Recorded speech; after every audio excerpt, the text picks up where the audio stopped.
Oyez, oyez, oyez. All persons having a business before the Honorable, the United States Court of Appeals for the District of Columbia Circuit are admonished to draw near and give their attention, for the court is now sitting. God save the United States and this honorable court. Be seated, please. Case number 24-1358. Southern Airways Express LLC petitioner versus United States Department of Transportation and Shanti Duffy in his official capacity as Secretary of Transportation. Mr. Nankin for the petitioner, Ms. Hendrickson for the respondents. Mr. Nankin, good morning. Good morning, Honors. Let me tell both counsel that we have caucused and you can rely on your briefs on the jurisdictional issue.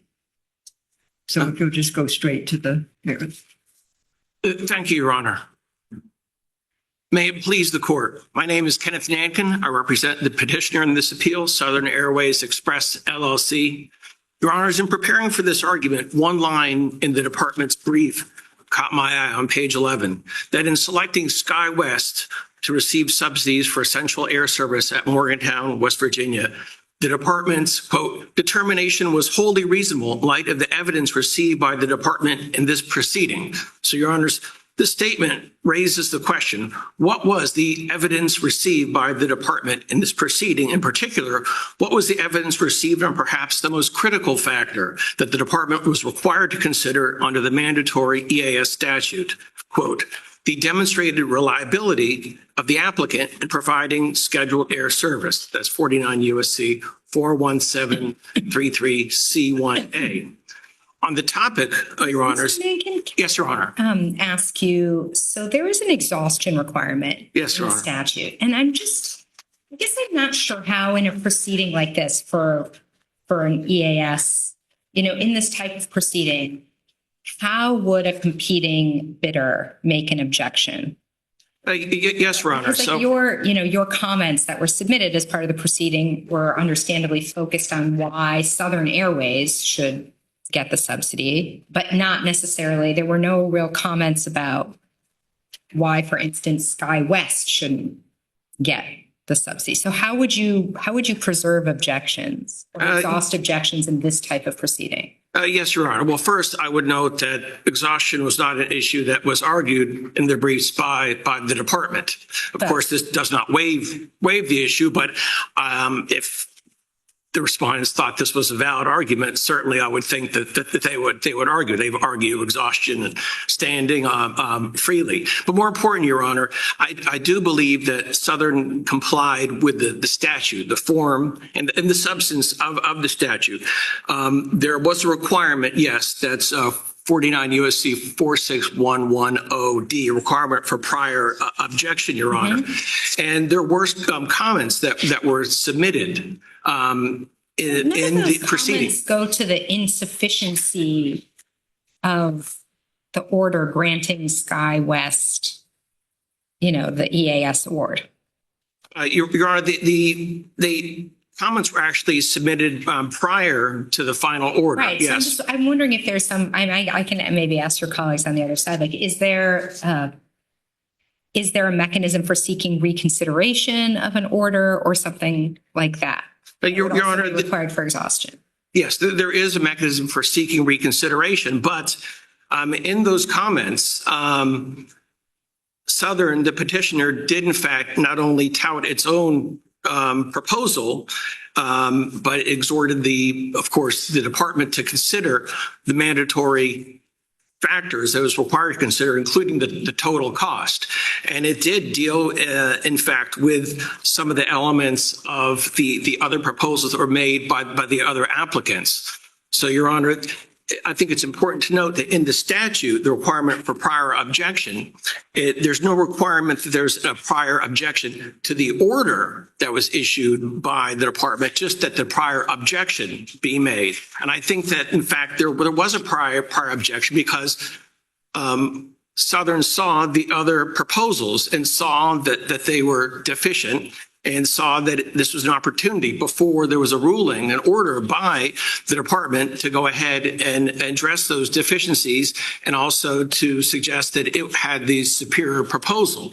So yes, there was a mechanism for reconsideration, Your Honor, but I don't believe that it was necessary because these comments were made. And these are the exact points that are made now in the petition for review, Your Honor. Southern didn't seek reconsideration. That is correct, Your Honor, because I believe that these same points were addressed in the comments, and that's at JA 101. And then, of course, in the final order itself at JA 109, the DOT, in fact, itself recognizes that the incumbent, which Southern was, submitted comments in this case arguing that the air carrier's proposal meets preponderance of the evidence and required to consider in an ES selection case, including by offering the least expensive service option. Of course, that's one of the critical objections that's made, that its proposal, the proposal that was accepted was 1/3 more expensive, SkyWest, and Southern's was much less expensive. So there was no objection to the order, but there was an objection to kind of the guts of the order. And there was an encouragement by Southern, encouraging the department to make sure that it considered all the relevant factors as required to consider under 49 USC 41733, Your Honor. And then also not only do I believe that the subsection D, 49 USC 46110D, the prior objection was made. There's also an exception here if there's a reasonable ground for not making the objection in the proceeding. And I believe that's met as well, because the department was already required to consider these 5 elements, these 5 mandatory selection factors under 49 USC 41733, Your Honor. So I do believe there was a prior objection that was properly made in the proceeding, Your Honor. So back on the topic of reliable service, which was the C1A factor the department was required to consider, SkyWest stated in its proposal, our combination of safe and reliable aircraft, well-timed schedules, and access to one of the world's largest airline networks will provide passengers with quality air service and stimulate economic growth in the region. That's at JA 96. So SkyWest in its proposal mentioned safe and reliable aircraft, but provided no evidence as to the reliability of its scheduled air service. Reliable aircraft and reliable service are 2 very different things. But that didn't stop the department from making conclusion as to the reliable service of SkyWest in its final order, where it concluded that SkyWest has a proven record of providing. Mr. Nike, can Yes. I ask you, so obviously there's a lot at stake for Southern here in terms of this award, but, Yes. but I'm wondering, why isn't any error here by the department harmless? Right? There's no evidence in your briefing or allegations in your briefing that, for instance, SkyWest doesn't provide reliable service. So the claim in some ways is, well, the department should have provided a little bit more explanation of how it reached its conclusion. But you still have to overcome the harmless error bar. Your Honor, I believe that this is a mandatory factor that the department was required. In fact, in the briefing, the department touts the submission of SkyWest and then maybe even the comments of the community saying, well, they're saying that it's reliable. They can't punt or abdicate this obligation to consider, and this is the mandatory language under 49 USC 41733C, the secretary shall consider, among other factors. They did consider it. Well, we had no evidence that they Where were they wrong? They made a finding that the carrier's consistent reliability providing EAS nationwide. Is that wrong? Well, Your Honor, there's no evidence in the record supporting that conclusion. I think under Getty that the department was required to show its work, to show how they came up with that conclusion that there's a proven record of reliable EAS in markets around the country. They're confined to this record, and it just simply doesn't exist. Whether or not it's a contested issue that's really or a disputed issue, that's beside the point. Their obligation is rock solid here. Demonstrated reliability of the applicant in providing scheduled air service. The department just couldn't phone it in and presume that because nobody disputed it, that in fact there was reliable service. So, Your Honor, I don't believe that under Getty that there was reasoned consideration of the service reliability factor. This deficiency alone renders the final order arbitrary and capricious in our view. But this was not the only fatal deficiency in the final order.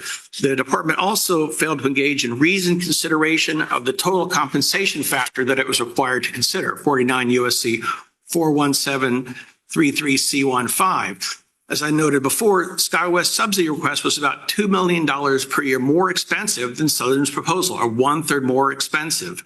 The department concluded that SkyWest's request was acceptable because it falls within the quote-unquote competitive range of options. That's at J109. But the department never defined what this competitive range was. How was their proposal costing one-third more competitive? The department didn't explain this.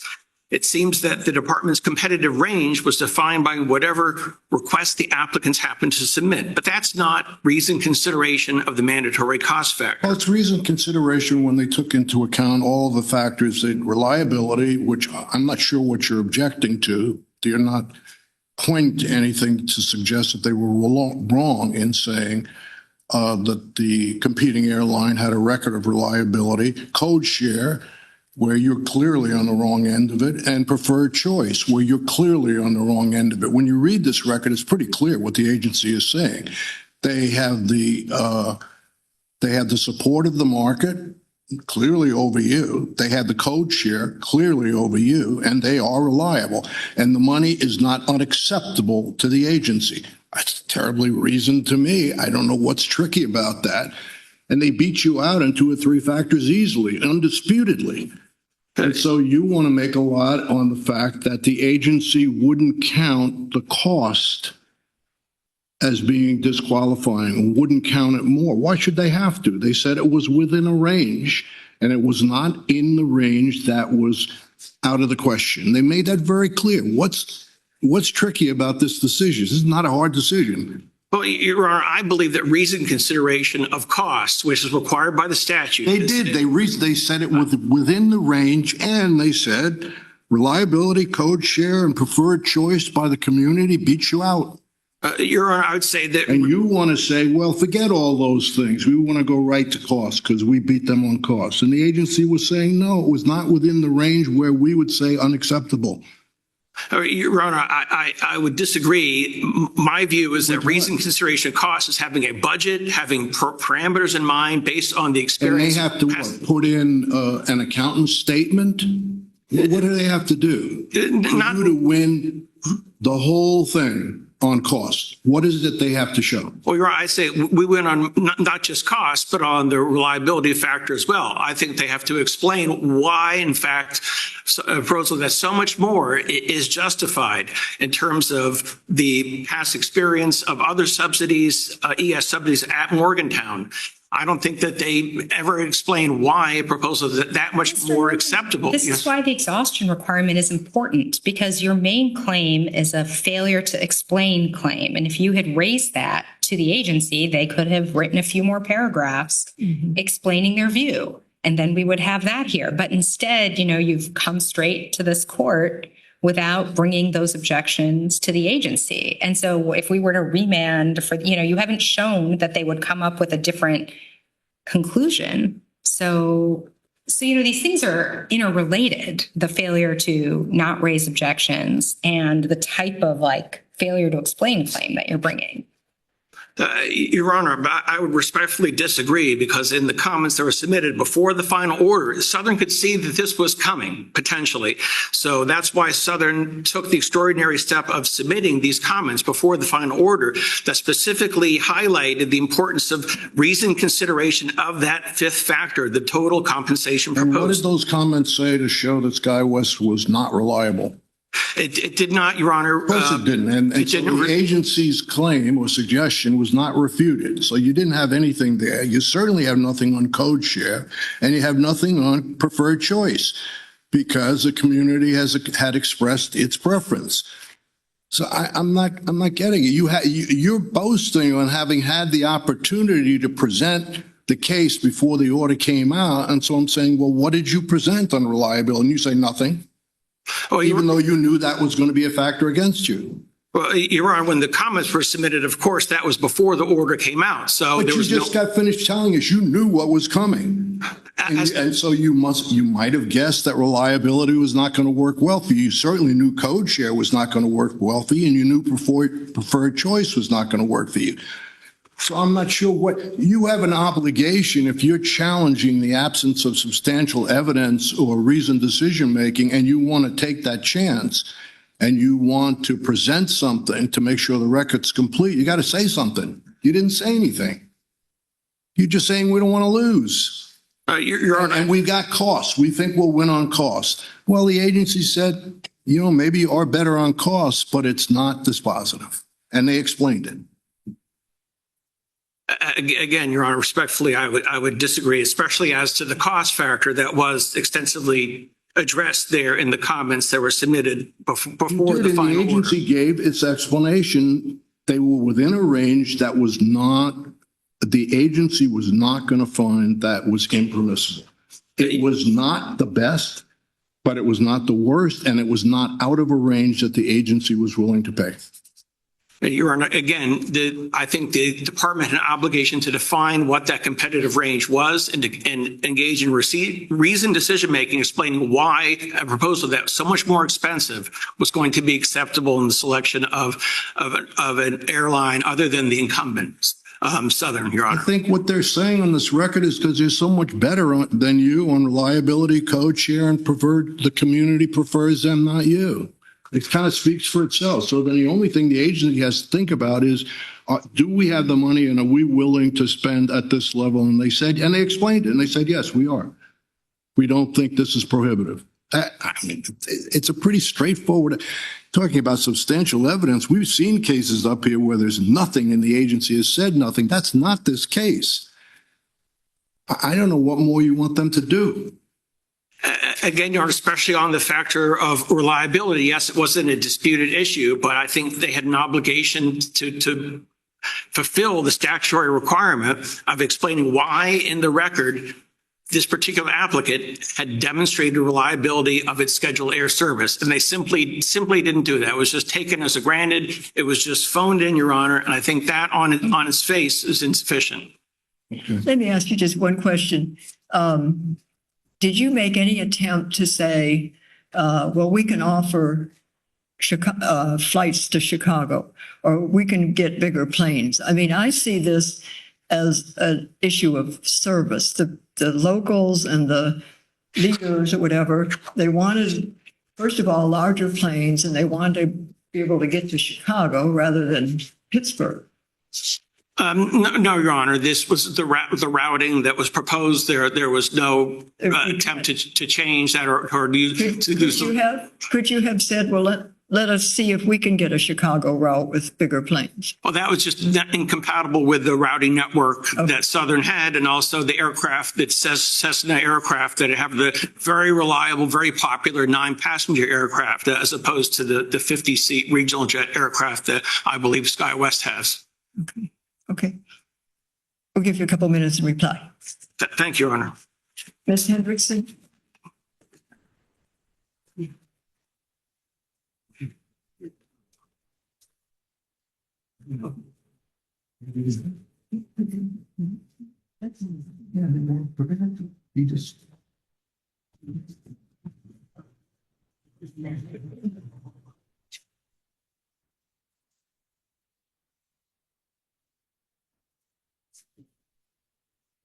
Good morning. May it please the court. Erin Hendrickson for respondents. The petition for review should be denied.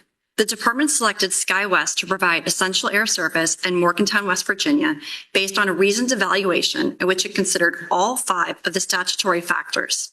The statute does not single out any one factor as dispositive. The statute only requires the department to consider all 5 factors, which it did, and provide a reasoned explanation for choosing SkyWest. SkyWest's proposal was the best fit for Morgantown for several reasons. First, it was the only airline that had a code share agreement with a larger airline. SkyWest proposed operating United Express jet service direct to 2 United hubs, Dulles International Airport and Chicago O'Hare. Once you have one airline that has this code share, does that knock out other airlines from having a code share? I don't believe so, Your Honor. In this particular case, SkyWest was the only carrier that had a code share with a larger airline. The remaining proposals were all interline agreements, which provides a less integrated travel experience for the passenger. You have anything? Look, you have the code share argument clear, and it was stated. You have the preferred community choice. That's clear. They can't contest either. The reliability have made a lot of noise about that today. What's your response on what was the agency looking at with respect to its finding that this was reliable service? Your Honor, there's nothing derogatory in the record about SkyWest service. In their proposal, they explained they would provide quality service with their safe, reliable aircraft, well-timed schedules, and access to United's extensive network. And the community agreed after it had an opportunity to interview the candidate. There's nothing in the record that disputes this. And SkyWest is a repeat player at the Department of Transportation in terms of EAS proceedings. We're familiar with their operations. They serve over 40 EAS communities across the United States. And Ms. Hendrickson, why did the department not brief the exhaustion issue?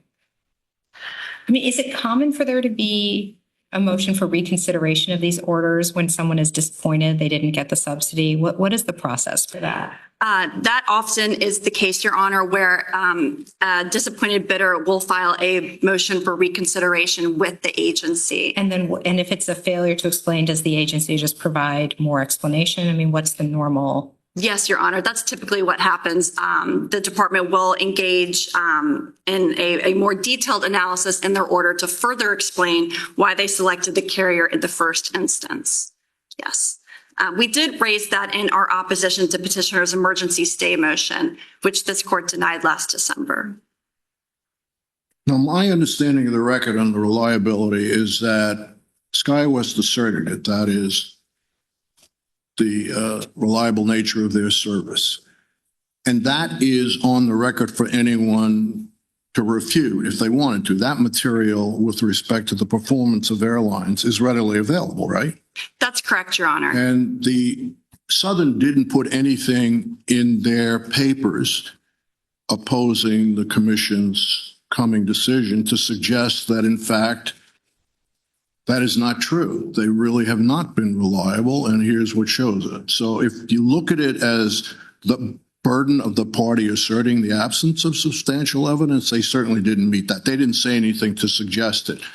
SkyWest was simply saying, essentially, the record is clear, we are reliable.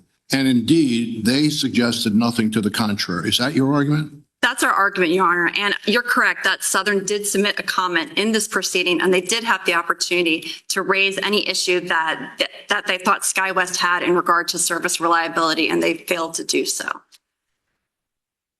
The department also considered total compensation. In the final order, the department explains that the SkyWest proposal fell within the competitive range, meaning it wasn't the highest, nor was it the lowest proposal. It fell within the middle.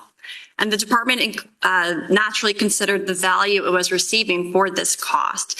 SkyWest proposed 50-seat jet service to 2 large hub airports. In fact, they were the only carrier that proposed flying west to Chicago.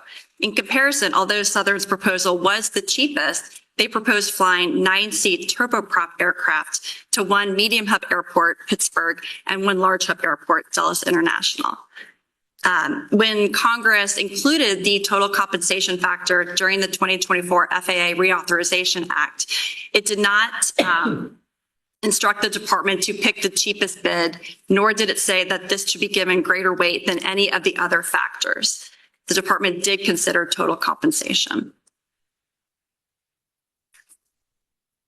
All right. Thank you. Thank you.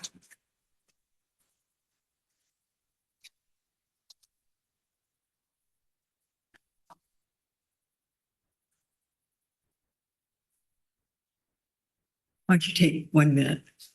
Thank you, Your Honor. The only point that I really would like to make in rebuttal, listening carefully to the argument of the department, was the statement that, well, we knew that SkyWest was a repeat player in the Essential Air Service Network serving 40 communities around the country. We knew it had reliable service due to this. Again, Your Honors, that's not in the record. And we're confined to the record, and we're confined to the representations that SkyWest made about just having reliable aircraft, not having reliable service.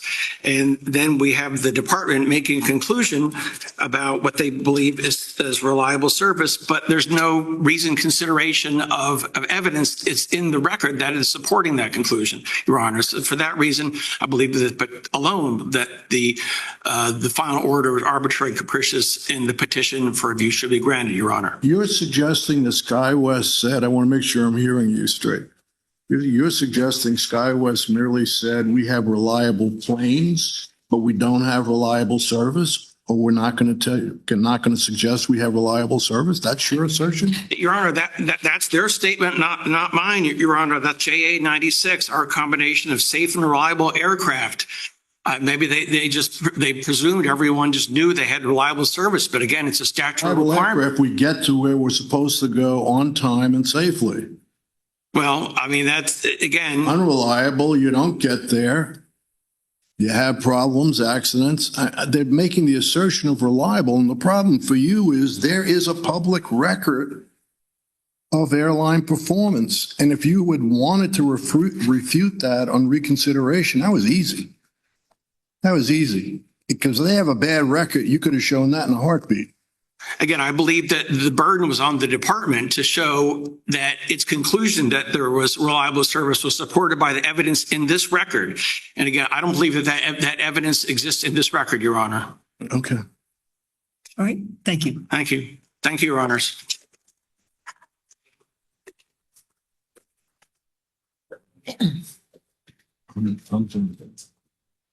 Case number 24-7120. Bruce Bunting and Jesse Wembley, I appellant, finished. versus District of Columbia CVS Pharmacy LLC. Mr. Leibowitz for the appellant, Ms. Smith for the appellant. No, for which case? No, no. Well, the legal division.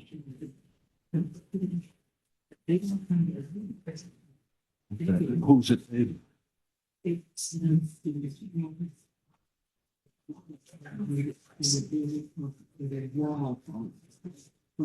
I'm leaving in that case. That case is hard today. No, I haven't seen that. Okay. Naomi, he didn't say anything. Big must-have over here. All right. Mr. Leibowitz.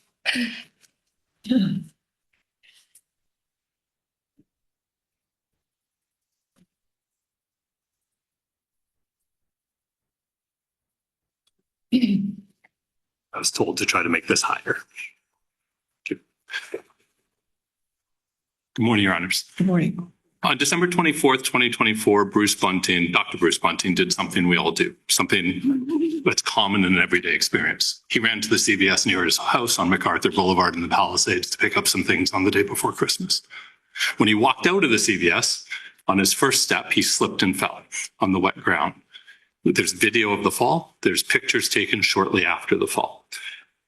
The court below granted CVS summary judgment finding that the plaintiffs were required to show through expert testimony that the ground, which contained a snow melt product mixed in with the water, or as visible in the photo, was present in the area where he fell. Required that expert testimony be shown and that expert testimony have tested the surface with a mixture of salt and water. That's incorrect under the law.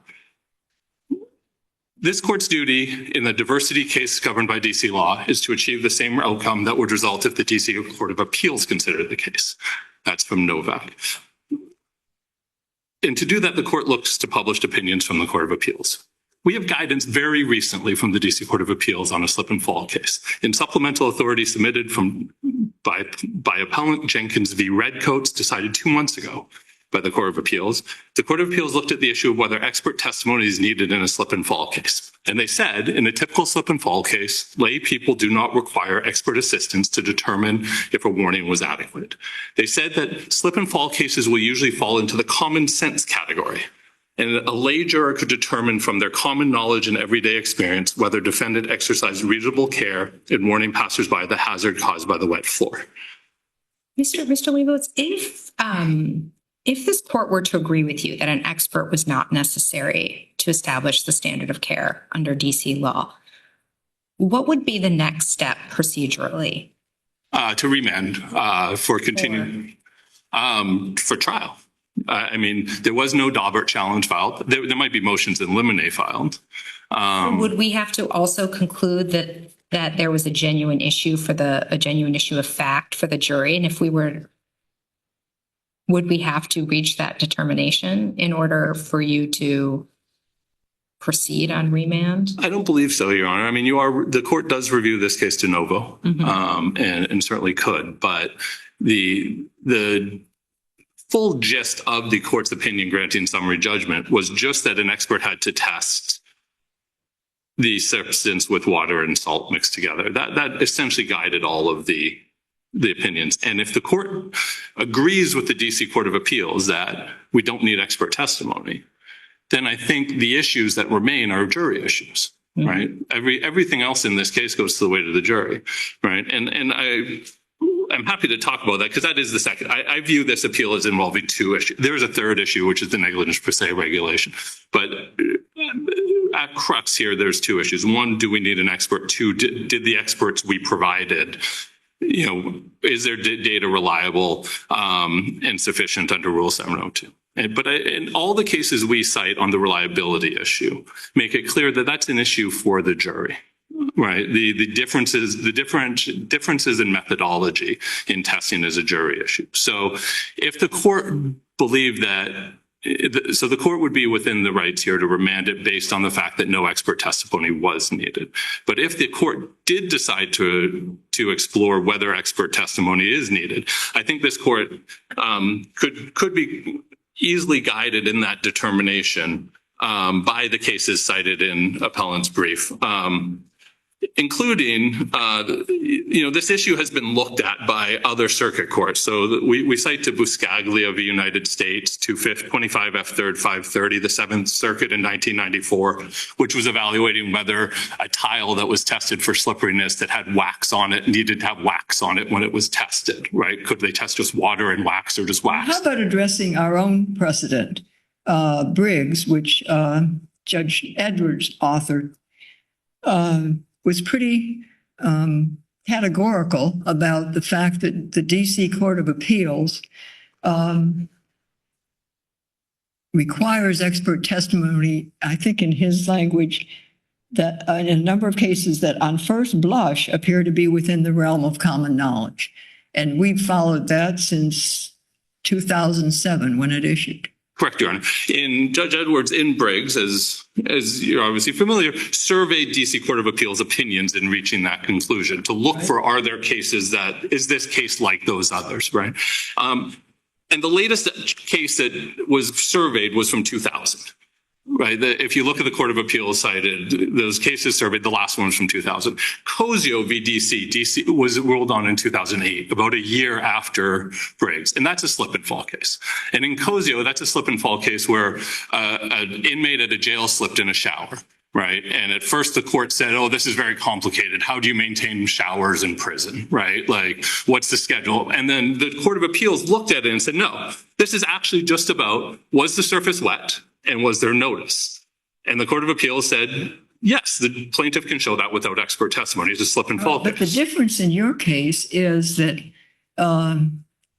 as I understand it, Bunting said, no, this wasn't ice. This was water mixed with salt, and it made some sort of a slurry mixture. And the expert testimony, as I understand it, and that is, I think, within lay experience, is that that's exactly what you do. You put salt down. It doesn't make it more slippery. It makes it less slippery. But your client seems to think, no, that addition by CVS was negligent in putting that salt down because if I'm wrong, tell me, because it isn't ice, it's water, and salt and water, in his view, and I guess in his expert's view, although that's very far from clear, makes it worse. No, Your Honor. And I thought both experts said it still remained at this 0.5, whatever that equation is, to test the coefficient of friction or Friction. Yes, Your Honor. So there are a couple of points that Your Honor raises, and let me see if I can deal with them sequentially. First, the claim in this case is that he slipped on a wet surface. If you look at the photograph submitted as part of the record and included in the brief, you can see that there is what we see all the time as people walk around in the city. There is some sort of snow melt product on the ground around where he slipped. But there's a photograph the jury will get to see and a video of this. So now the issue on whether that is salt, nobody knows what that substance is. CVS couldn't tell us, their vendor couldn't tell us. Nobody knows what the white substance we see on the ground is. So all of us, when we walk down the street, we see something for snow melt, we just say salt. It doesn't mean it's actually salt. And so if the requirement is that you must test with the exact chemical compound that was present at the time, that's too high a standard. We don't know what that substance is. And that's where these cases like Buscaglia get, and in the Seventh Circuit, as well as, if you see where it's been cited, the 11th Circuit adopted the same findings as did the 4th Circuit. So the question isn't, was this a different substance? The photograph says it all. You can see how much of this white compound is on the ground where he fell. The photograph was taken shortly, within minutes of the fall by his neighbor. So the question here isn't that he slipped. Is it in the record that this was some sort of usual substance that CVS put? I mean, why did the expert not be able to tell what the substance was? Because it was something that they normally put down. CVS couldn't tell us. We asked. CVS had an outside vendor, a Greenscape, that came in and did salting. Everything from the record suggests that they put down the snow melt product 6 days prior to the fall, because that's when the snowstorm was, and that it remained there. And the issue with that substance being on the ground is actually, it doesn't go to the slipperiness of the area. It goes to the notice issue, which is because this substance had been there for 6 days and CVS had never cleaned it up, right? Which the record is replete with statements by the CVS designee and the manager saying, oh, if I'd seen this, I wouldn't have cleaned it up, right? That we don't clean up that substance. So they had seen it, that it goes, the idea of the presence of that salt is a notice issue, but everyone can see the ground where he slipped, that it was wet and that he slipped on a wet substance. And the way that is tested, right? Both experts, and Your Honor brought this up, the expert for defendant and the expert for plaintiff tested the surface for the coefficient of friction using water, because that's what you do in these cases. And there are cases talking about that. Milana v. MSC Cruises out of the Southern District of Florida, which we cite in our brief, talks about that. And the DC Court of Appeals has talked about the standard needed for experimental evidence, right? Recreation evidence, right? In Lewis v. United States and in Butts v. United States. And they say that no event could be perfectly reenacted, right? So the presence of this substance, and we don't know what it is, right? Because CVS couldn't tell us, and they're the ones who had it placed there or placed it there themselves. Is a red herring, right? This is just a slip and fall case. He walked out of his CVS and he slipped and he fell, right? And we have video of the fall and we have photographs of the surface where he slipped, and we have testing by both experts for plaintiff and defendant, both of which at some point found that it fell below the 0.5 coefficient of friction, which comes from the ASTM standard for slippery surfaces. So the idea here is that, you're testing the surface, you're not testing the substance. And that. Do you have any questions? Any questions? Okay, you're over your time. We'll give you a couple of minutes to reply. Thank you, Your Honor. Ms. Smith?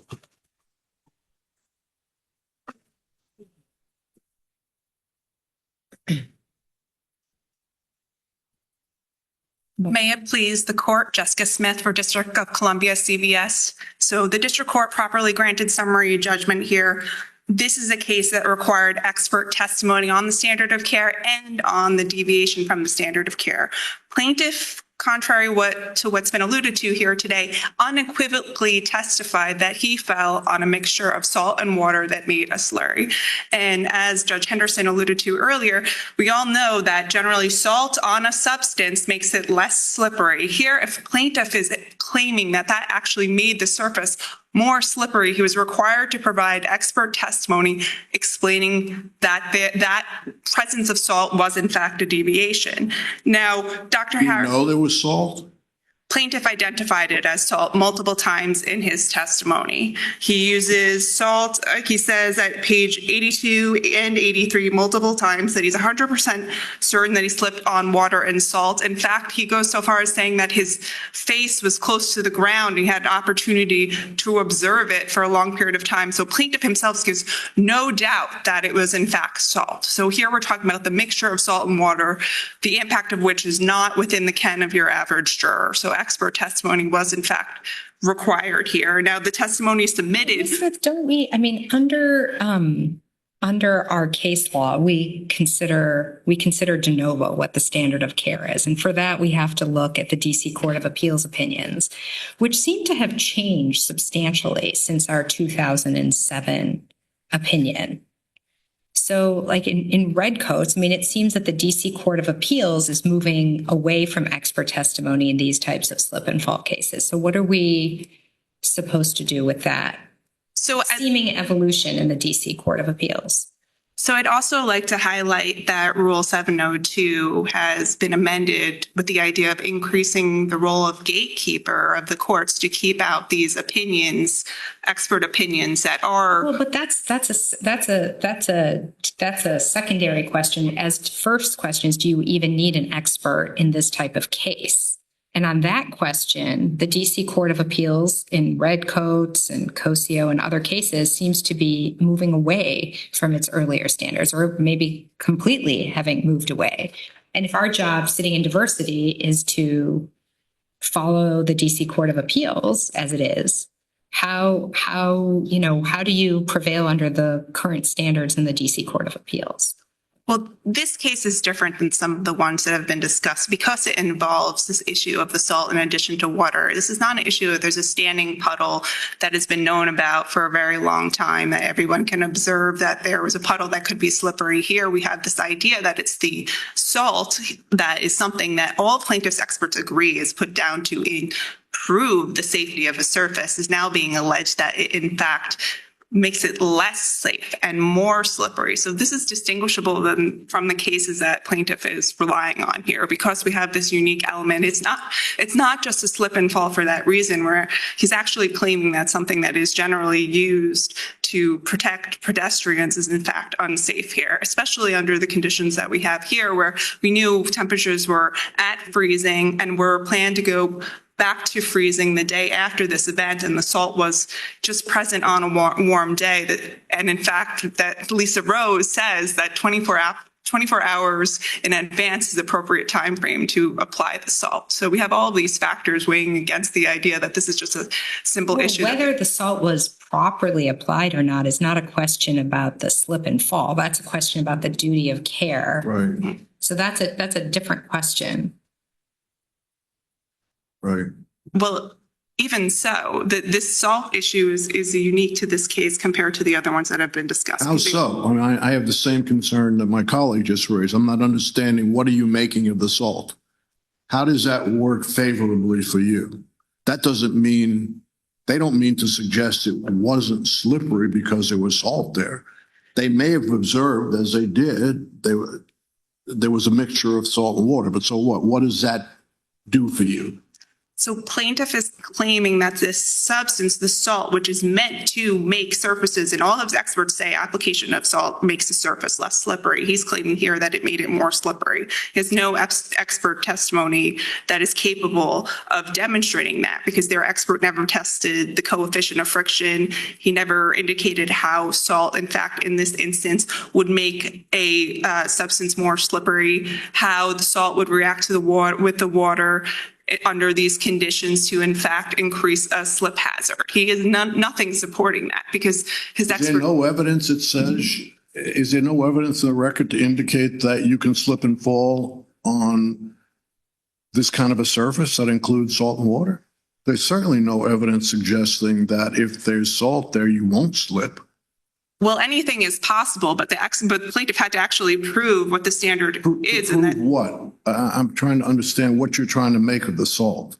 he had to actually prove that there was a deviation from the standard of care by virtue of the fact that the salt present in conjunction with the water made the surface below the coefficient of friction that everyone agrees is the standard of care, which is 0.50.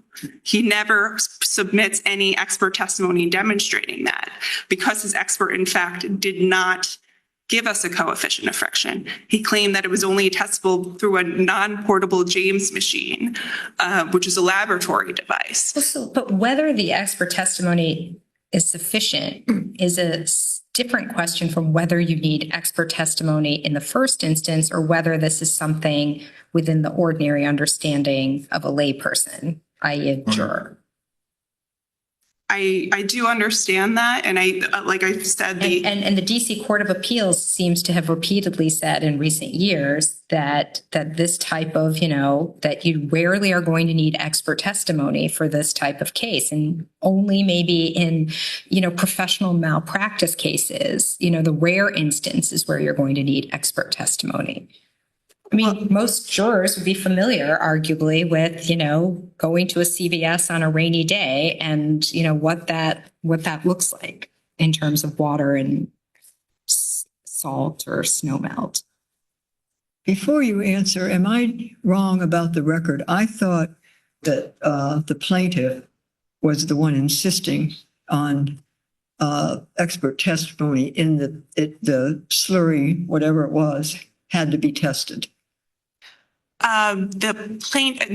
are saying that the slurry, that the plaintiff had the obligation to test it under the comparable conditions. So the comparable conditions here would be the mix of the water and the salt, because this wasn't an unknown substance. This was known and specifically identified by plaintiff to be something that actually contributed to his fall. And their expert did not test under those conditions. He only tested under water. And all the experts agree that the presence of salt is actually going to make this less slippery, which would therefore make it within the standard of care, not a deviation. All right. So I read his claim to be in part that what was negligent was CVS putting this, whatever the substance was, down and making it less safe. That is part of his claim. That's true. And essentially, first of all, there's no evidence that CVS itself did that. The only thing is that their contractor, the professional snow contractor did. But setting that aside, and this is why I brought up the temperature before, the temperature under this conditions, we had freezing before and after. So according to plaintiff's own expert, that was sufficient to pre-treat for the freezing test temperatures that were going to be 24 hours in advance. Additionally, Lisa Rose actually testified that you would only need to clean up salt either at the end of the snow event or at the end of the season. So in fact, using her own testimony, leaving the salt present was in fact not a deviation from the standard of care. So there's nothing that they can point to on that element to show that in fact CVS deviated from their standard of care by leaving the salt in place. Here's the question I need answered. Who started the whole expert testimony issue?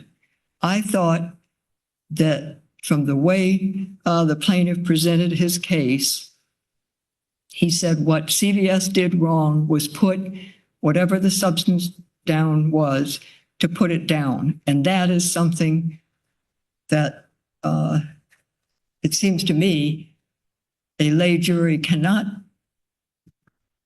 figure out. I agree with you. That is how the complaint reads, that this addition of salt is the deviation from the standard of care here. And the jury cannot know what. And he was fairly adamant about it, wasn't he? That the negligence was the addition of this substance onto water. Yes, and I believe it's alleged in the complaint and the response to interrogatories that way. And Lisa Rose does not fit the bill of setting the standard of care there, even if we get to the sufficiency, because A, she only relies on standards applicable to snow management companies. And for the reasons I've already addressed, her testimony actually indicates that the salt was appropriate at this time. So I see that my time is almost out. If anybody has anything else, if not, I'll rest on my brief. All right, thank you. Thank you. Mr. Leibowitz, why don't you take 2 minutes? And let me just ask you this question. I view this case as your client, started this whole expert testimony issue by saying, I'm not, it wasn't ice, it was water, and something was mixed with it, which made it worse. And is that within common knowledge? And that's what prompted this whole battle of experts. No, Your Honor. No, the challenge to the expert testimony comes solely from CVS. The complaint as written does allege that the slip and fall happened in an area that was salt mixed with water, but not that it was because of the salt that there was a hazard. It's because it was slippery, right? And so then. That's not what your client says, is it? Yes, that he slipped. I thought it was the addition of this substance that was the Created the hazard. That's what you're origin suggesting. of the negligence. You're saying that putting the substance down created the hazard. That's how I view. That's what they were suggesting. Is that what you? No, Your Honor. What we are suggesting. Surprised me. I didn't. Can you point us to something in the complaint that? I can't point to something in the complaint, but I can point to I can point to the expert report from Dr. Harrison. I can also point to our arguments in the summary judgment motion. And theories of liability may shift. If the complaint reads, poorly in that regard, then, the theory of liability may shift during the course of I think that's how the district court looked at it. I can't, let's see. Well, go ahead. Go ahead with your. But that won't be the evidence at trial, right? The evidence at trial is that there was a slippery surface, right? And that the presence of the ice mixture, I'm calling it salt, but we don't know that it's salt, right? The de-icing agent, right, is an issue that it was there. And I want to correct something that has been said by CVS. We don't all know that salt on a wet surface makes it less slippery, right? We know that we put salt down on ice, but there's no evidence that there was ice here for 6 days. Right. And so what we see there is that there is. Is the jury going to be told what? It's up to you to decide that whatever was put on this made it more slippery? What is the jury going to be told? No, the jury is going to be told that this surface was wet and slippery. And when tested, it fell below the coefficient of friction for slippery. I don't see that as what the experts said. They said it was 0.5. Right. That is the coefficient of friction. And that when tested wet, it fell below that coefficient of friction. Right. Both. No, I read it. Okay. All the experts go out there and they test it, both defendant's expert and plaintiff's expert, and they find that the surface where he slipped was under the 0.5 coefficient of friction, meaning it was too slippery. So the question isn't going to be, and if the presence of the contaminant is an issue, that's a jury issue, right? That subject to cross-examination. The idea that the experts went out and tested with water, not with a mixture of salt or water. The cases, and I mentioned them. What are they going to base their decision on? Whether this addition helped or hurt? They're going to base it on the expert testimony and the cross-examination of it. Right. And just to be clear, I'm out of time, but there is just no evidence that this ice has anything to do with this case. I think I heard you say they're going to base it on expert testimony. Is that correct? That they're going to, no, they're going to base it on the video and the photographs. And that's going to tell them what the substance is? No, it can't be the plaintiff's burden to identify the substance that the defendant, CVS, can't tell us what it is, right? Because otherwise plaintiff would have had to scoop it up on the day he fell. You can't expect a jury to do that either. So I'm through. Thank you, Your Honor. I'm confused as to what you think your complaint says. I thought the failure to remediate the situation was a principle. I'm not sure what you mean to say about putting down this substance was negligence.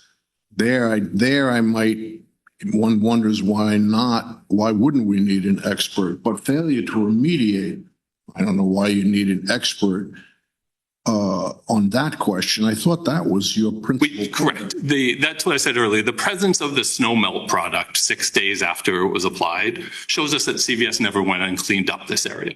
They didn't remediate this situation, that it was wet from the snowstorm or from the rain. And for 6 days, no one. Without regard to whether there was a substance with salt in it. Correct. Just it was wet and Just it was wet. You're saying I thought the core argument, and we'll have to figure this out, whether you need an expert. Core argument was anyone knows looking at this surface, no matter what's down there, it's slippery and you can fall, and they didn't remediate it. Correct. It doesn't matter whether it's salt, sugar, pepper, it doesn't matter. It's wet and slippery. It's wet with water, which is in the realm of And common so a knowledge. principal question for us, it seems to me, is whether you need an expert to deal with that and whether it's required under DC law. I don't believe you do, Your Honor, and this is the point about your opinion in Briggs, is that if you did the same thing you did in Briggs and surveyed DC Court of Appeals opinion since Briggs, you'll come to Cozio and you'll come to Jenkins, right? And as Justice Rao points out, the Court of Appeals has moved away from needing experts in these kinds of cases. There is one from before Briggs, Levi, which is cited in Cozio, 697A second 1201 from 1997, but which is also a prison slip and fall case. Later one too, you want to look at KS Condo. Take a look at that. Correct. Yes, Your Honor. You didn't cite it. I'm sorry, just to clarify, I mean, are there two separate questions about when an expert is needed? One, whether an expert is needed to establish the standard of care, which your argument is that there is no expert necessary for that. But then it does seem that the plaintiff here is trying to rely on expert testimony to show that the standard of care was not met. Are those two distinct questions, or do they essentially collapse? They essentially collapse, Your Honor, and I think you can see that by looking at Jenkins, Cozio, Boff v. International Hotels from the district court, the federal district court. None of those cases required, they all talked about not needing an expert, and none of them required an expert for your second question either, right? So But you've tried to create a genuine issue of material fact by pointing to the expert testimony. So is there a genuine issue of fact without the expert testimony? Yes, whether or not the floor was slippery under the circumstances. Plaintiff says it was because he slipped, and they say it wasn't. But I think it's sort of a proof is in the pudding, right? Jenkins would have dealt with whether an expert was needed for your second step. Cozio would have dealt with it because they were challenging whether the sufficiency of the expert testimony, and none of those cases discussed needing an expert for that second, right? That second step. Thank you.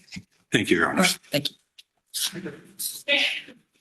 The honorable court now stands adjourned till Monday, December 12th, at 9:30 a.m.